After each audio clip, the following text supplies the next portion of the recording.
U.S., did you know, makes up almost 40% of the defense budget of the entire world.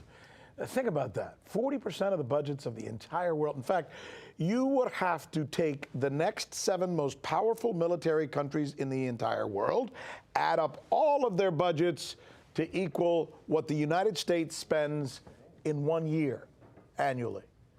That's why it's particularly perplexing to hear that the United States needs to once again increase its military budget by $5 billion. The reason, say Pentagon officials, China, just China.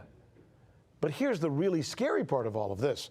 We are learning that top military officials are indicating to Congress that what they really need to do is move U.S. military forces, actual troops, into the islands around the South China Sea to be in, quote, close quarters with China. Here is correspondent Alex Mihailovich with the story. Just months ago, he said it on a visit to India in a not-so-coded language. And as the Indo-Pacific region faces acute transnational challenges, such as climate changes and challenges to a free and open regional order, cooperation among like-minded countries is imperative to securing our shared vision for the future. Now, in a much more direct statement, U.S. Secretary of Defense Lloyd Austin has made it clear what he believes one of the main challenges to our free and open regional order is. If you haven't guessed it, it's China.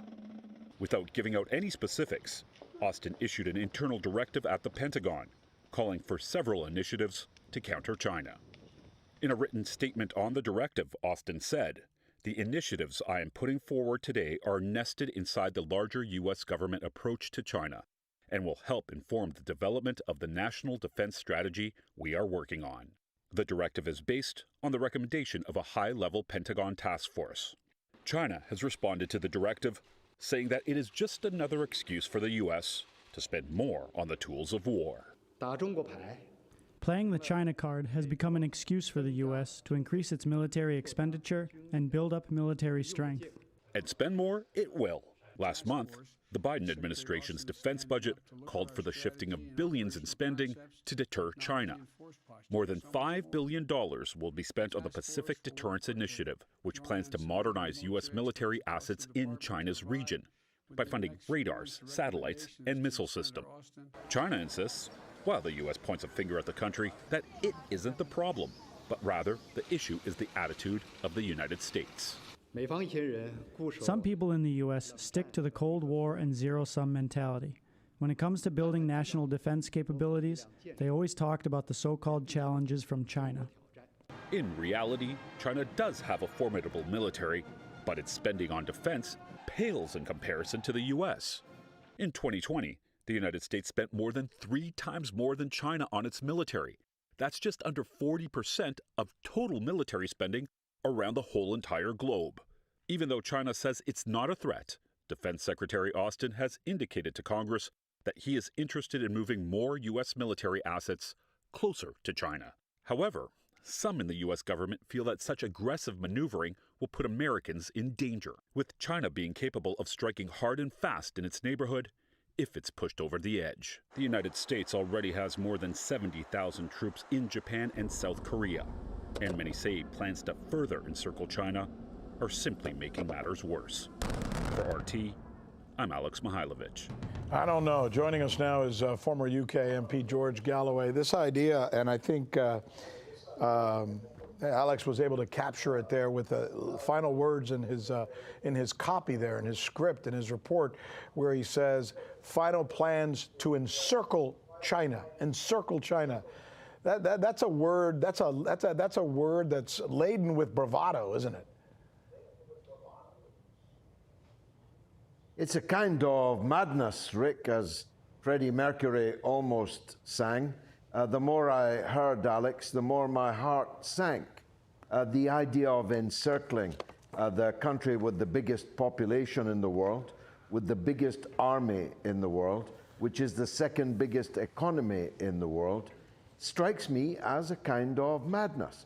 Encircle it for what? To blockade it? Does anyone think that China will allow itself to be blockaded? Do they think that China will not seek to break out of any such blockade in the first hour that it was imposed?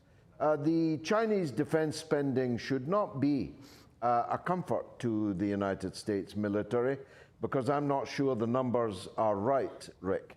China, of course, has an army that dwarfs any other army in the world, and the idea that US soldiers are going to be planted on islands around China is pregnant with so many terrifying possibilities as to chill the blood. It all feels like the run-up to the First World War to me, Rick. Everyone tooling up for war, so we'll have to have a war because we all tooled up for it.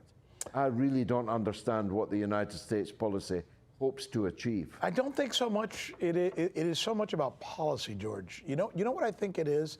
I think it has more to do with money. I think it really is the tail that is wagging the dog in this case, and the tail is the military defense contractors and the folks who just want to keep on making weapons. So they get folks like this SecDef, who we just saw on TV a little while ago, talking about these imminent threats, knowing that by describing imminent threats, he gets to please those folks and they get to make more weapons. I don't think anybody's seeing it through to the end that this could actually lead to war. Do you get my drift? I do, and President Eisenhower in the 1950s warned us of the dangers of the overweening power of the military-industrial complex. That was a phrase coined by him, and that military-industrial complex has grown ever larger, of course. President Kennedy, in my view, the greatest of all your presidents, came into office believing there was a missile gap between the US and the then Soviet Union. It was all an invention. He had promised to close a missile gap that didn't exist, as he later told us. The military-industrial complex may just be a tail, but it's a very big and powerful tail, and if you allow it to wag the dog, then who knows where that will end. Wag the Dog, of course, became satirically a rather important movie, one that everyone should catch, because it leads to a war to keep the arms manufacturers in business. And if military spending is welfare for capitalism, then beware where it all might lead to. You know, they had no intention of fighting the First World War, Rick. It just happened because everyone had prepared ineluctably for it. Welfare for capitalism. Well said. We're down to 30 seconds. Let me just ask you a question just to get an idea of what's going on the other side of the pond, as we like to say. Is this animosity toward China echoed there in where you are in the British Isles? Not at all. We are well used to doing business with China. A lot of business people in Europe want to do business with China. We were dragged by the Trump administration down this crazed path. I really hope that President Biden walks people back from it. It's very important that we don't go too far into that good night. Well, so far it doesn't look like he's doing that. It looks like he's doing exactly what Mr. Trump was doing, just with different words and a bigger smile.